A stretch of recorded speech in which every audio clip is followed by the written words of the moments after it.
Halo dan selamat bergabung kembali teman-teman netizen atau warganet yang merupakan pecinta, penggemar dan juga penggila olahraga sepak bola.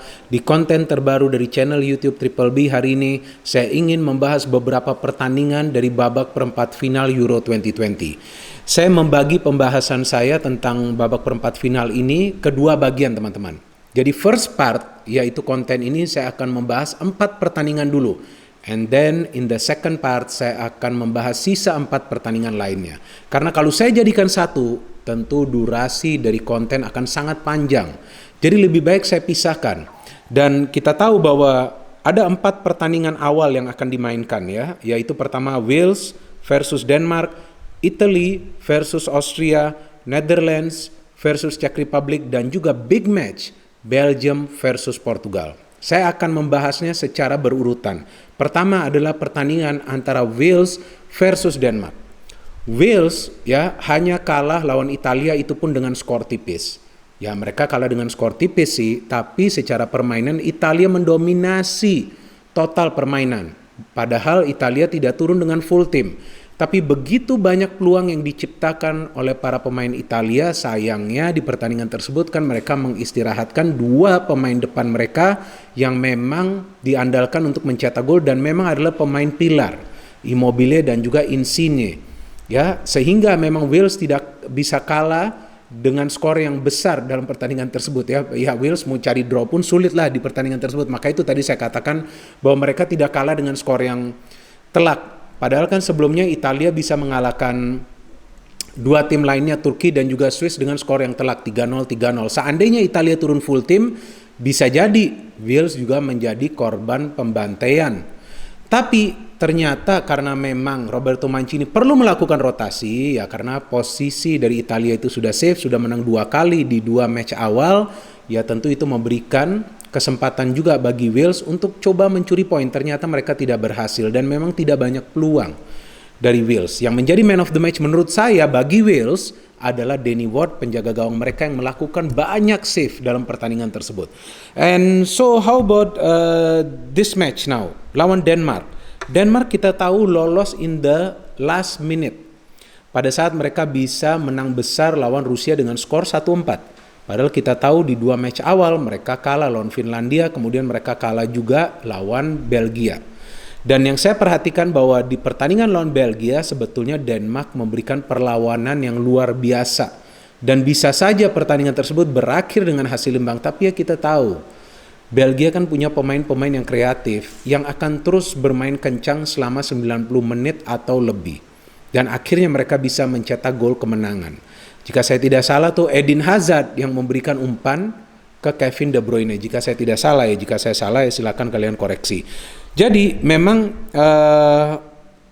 Wales ini dan juga Denmark ya bisa kita katakan di atas kertas ini peluangnya adalah 50-50. Tapi saya melihat nih ya teman-teman ya, meskipun Wales ini kan mengandalkan Gareth Bale, kemudian Wales juga mengandalkan Daniel James, Aaron Ramsey, ini 3 gelandang serang yang memang menjadi otak serangan atau motor serangan dari Wales.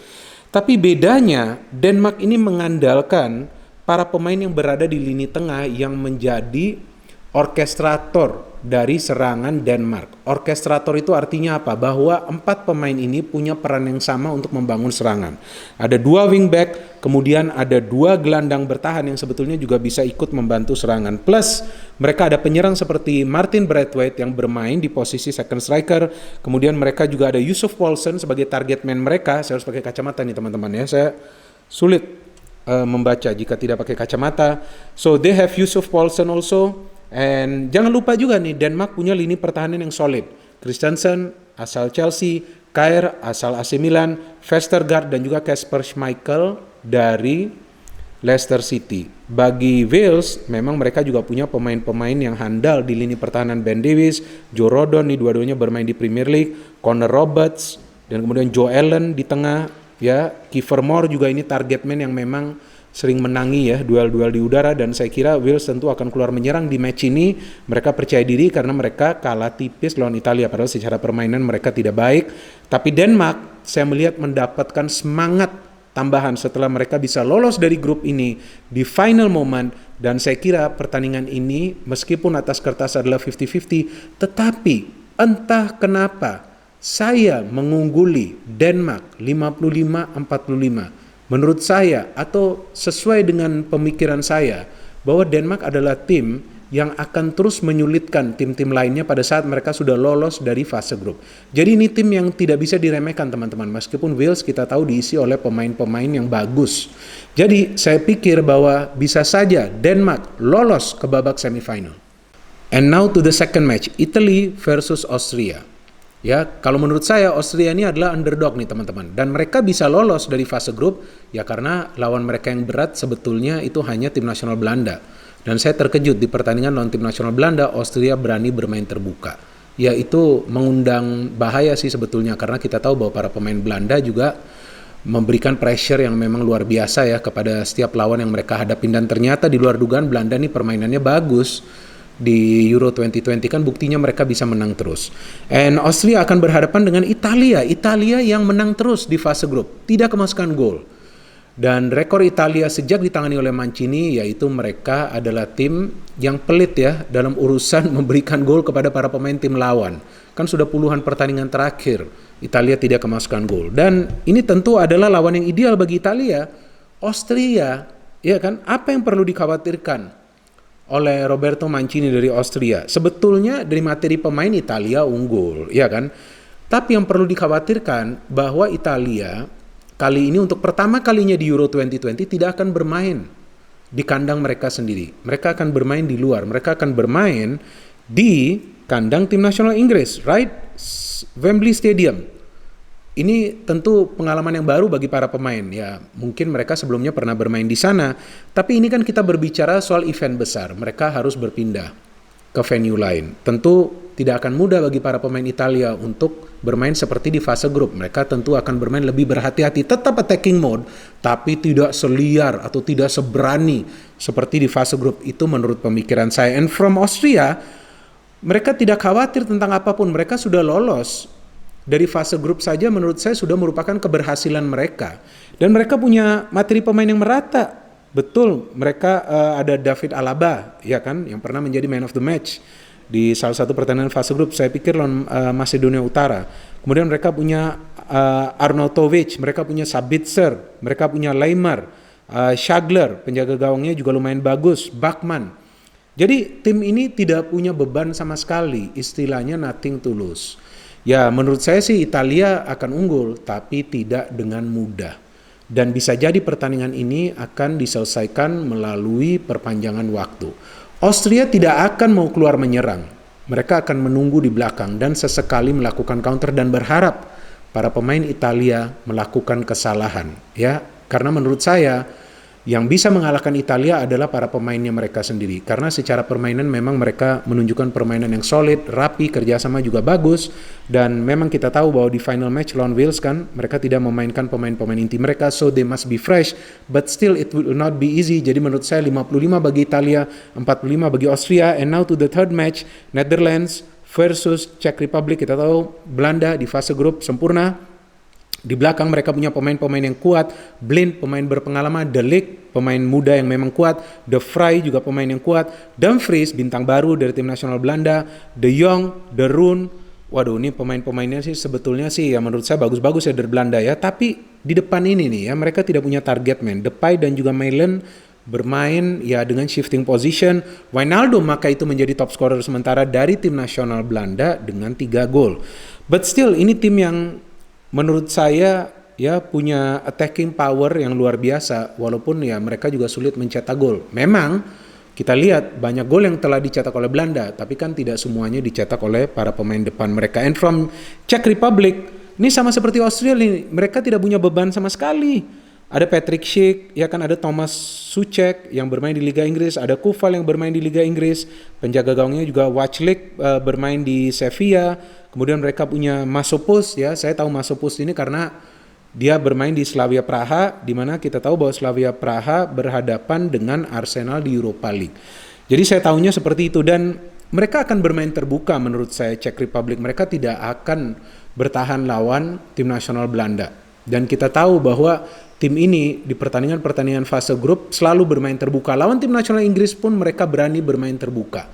maka itu timnas Inggris bisa mendapatkan lebih banyak peluang di pertandingan lawan Republik Ceko. Jadi menurut saya dengan kedua tim bermain menyerang, ya tentu akan banyak gol yang tercipta. Siapa kira-kira akan menjadi pemenangnya? Nah, menurut saya sih tim nasional Belanda yang punya peluang, dan saya pikir bahwa mereka akan bisa menyelesaikan pertandingan ini dalam tempo 90 menit. Tapi again, this is the knockout stage dan tidak akan mudah bagi Belanda untuk menang dengan begitu saja. Akan bermain di Puskás Stadium Budapest, dan saya pikir persentasenya juga tipis, 55 dan 45, artinya 55 untuk Belanda, 45 untuk Republik Ceko. Penting bagi Belanda untuk mencetak the first goal in this match. Saya sejak awal mengunggulkan Belgia menjadi juara di Euro 2020 ini, meskipun saya support tetap tim nasional Inggris. Dan mereka bertemu lawan yang kuat, Portugal, di fase atau di babak perempat final. Tentu tidak akan mudah bagi tim nasional Belgia. Pertandingan-pertandingan mereka di fase grup adalah lawan-lawan yang tidak sekuat seperti Portugal.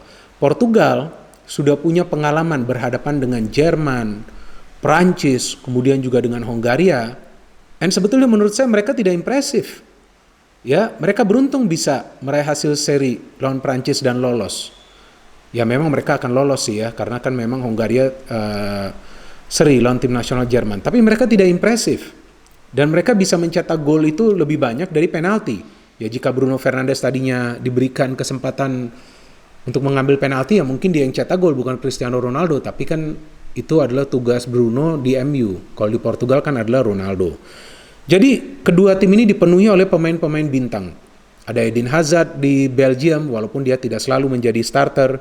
Ada Cristiano Ronaldo di Portugal. Kemudian ada juga Bernardo Silva, ada juga Diogo Jota, ada juga Moutinho, ada juga Ruben Dias, ya penjaga gawangnya juga Rui Patricio. Dari Belgia, Lukaku, Carrasco, De Bruyne, Witsel, Vermaelen, pemain senior, Vertonghen, Alderweireld. Ya, saya pikir bahwa defense dari Belgium ini jauh lebih solid daripada defense dari Portugal. Buktinya memang tidak banyak tim yang bisa mencetak gol ke gawang Belgia mulai dari babak kualifikasi hingga sekarang di Euro 2020. So this is a real tough team, dan mereka punya Courtois, penjaga gawang yang memang penampilannya stabil di Real Madrid. Banyak clean sheet yang bisa dia hasilkan saat membela Real Madrid. Bahkan dia bisa bersaing dengan Jan Oblak yang kita tahu juga dinilai sebagai penjaga gawang terbaik di La Liga dalam beberapa musim terakhir. Jadi saya pikir ini adalah pertandingan yang akan berlangsung ketat. Saya tidak yakin bahwa Portugal akan keluar menyerang seperti yang mereka tunjukkan di pertandingan lawan Prancis. Mereka akan bermain berhati-hati. Dan memang lebih efektif tuh Portugal ya pada saat mereka bermain counter. Cuma ya mereka perlu lebih rapi lagi di lini pertahanan jika ingin bermain menunggu bola. Jangan seperti lawan Jerman kan, tekanan Jerman tuh luar biasa, apalagi dari kedua sektor flank. Sehingga para pemain Portugal tuh kelabakan. Dan saya pikir defense Portugal ini belum solid, karena titik kelemahan mereka ini berada di Semedo dan juga Pepe. Berkali-kali ini dua pemain bisa dikecoh oleh para pemain tim lawan ya, atau juga istilahnya ya bisa dipersulit lah ya, di mana mereka perlu jatuh bangun. Dan dua pemain ini yang saya pikir menjadi weak point dari Portugal. Jadi mereka perlu ya menunjukkan performa yang lebih baik lagi, karena mereka berhadapan dengan Lukaku yang kita tahu sulit untuk berhenti mencetak gol. Ada Thorgan Hazard juga, dan kemudian De Bruyne yang tiba-tiba bisa muncul dari second line. Yang menarik kan ini untuk memperkirakan nih tim mana yang akan menjadi pemenang. Tentu sulit karena dua tim besar ini bertemu ya. Memang logisnya akan berakhir dengan skor tipis. Ya bisa jadi berakhir dengan skor tipis. Tapi dari segi peluang, saya memberikan peluang lebih besar kepada Belgia dibandingkan Portugal. Jadi menurut saya persentasenya adalah 55% Belgium, 45% Portugal. Jadi itu dia alasan saya mengungguli Belgia, karena memang pemain-pemain ini sudah lama bermain secara bersamaan dalam kurun waktu berapa ya, mungkin lebih dari 5 atau 6 tahun. Dan mereka memang 2016 tidak bisa lolos cukup jauh. 2018 Piala Dunia mereka bisa lolos hingga semifinal, dan ini sebetulnya adalah momen mereka. Ini adalah generasi emas mereka, dan ini adalah kesempatan mereka untuk menjadi juara Eropa. Ya walaupun ini yang saya katakan kan bisa saja salah. So itu dia 4 yang saya berikan tadi, perkiraan atau ya prediksi ya, istilah kerennya. Yang pertama, saya pilih Denmark. Yang kedua tetap Italia tapi akan bersusah payah. Yang ketiga saya pikir Netherlands menang dengan skor tipis lawan Czech. Dan yang keempat, saya memperkirakan bahwa Belgia akan bisa lolos dari fase perempat final ini. Silakan teman-teman jika punya pilihan yang berbeda, please you are welcome to give your comments in the comment section below this content. Dan saya kembali ngopi dulu ya teman-teman ya. Karena ini saya harus begadang, saya akan nonton 2 pertandingan. Yang pertama mulai dari Wales versus Denmark, kemudian second match saya hampir lupa, Italia versus Austria. Dan ini adalah cangkir ya yang diberikan oleh anak saya, Bung Jas. Jika teman-teman masih ingat, yang belum kenal dengan Bung Jas, nanti dia akan muncul di konten selanjutnya pada saat MU sudah pasti dan resmi membeli Jadon Sancho. Jadi dia memberikan saya cangkir ini di hari ayah, atau yang biasa kita sebut adalah Father's Day ya. Oke, terima kasih banyak kepada teman-teman yang telah menonton dan mendengarkan analisa saya di konten terbaru ini. Jangan lupa ya teman-teman tetap memberikan komentar kalian di kolom komentar di bawah konten ini, karena saya terus ingin berinteraksi dengan teman-teman yang merupakan viewers, subscribers, dan juga supporters dari channel YouTube Bola Bung Binder. No hate, only football, salam sepak bola.